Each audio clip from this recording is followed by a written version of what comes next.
તો ભાવનગર જૂના બંદર રોડ પર આગ લાગવાની ઘટના સામે આવી છે। રેલવેના માલ ભરવાના પ્લેટફોર્મ પર આગ લાગી હતી। રેલવેના પ્લેટફોર્મ પર પડેલા માલમાં અચાનક આગ લાગવાની ઘટના બની હતી। આગની ઘટના બનતા ફાયરની ટીમ ઘટના સ્થળે દોડી આવી હતી અને ફાયરની ટીમ દ્વારા ઘટના સ્થળે પહોંચી આગ પર કાબુ મેળવવામાં આવ્યો હતો। કહી શકાય કે આગની ઘટના સામે આવી છે। તો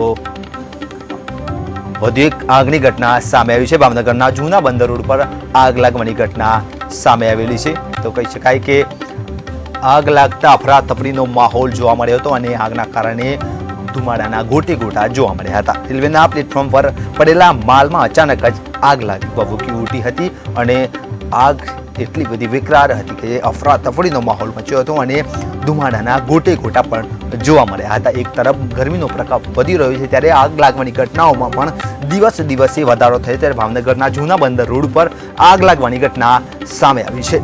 રેલવેના માલ ભરવાના પ્લેટફોર્મ પર આગ લાગી હતી। આગ એટલી વિકરાળ હતી કે ફાયરની ટીમ ઘટના સ્થળે પહોંચીને આગ પર કાબુ પણ મેળવ્યો હતો। આગની ઘટના બનતા ફાયરની ટીમને જાણ કરવામાં આવી હતી।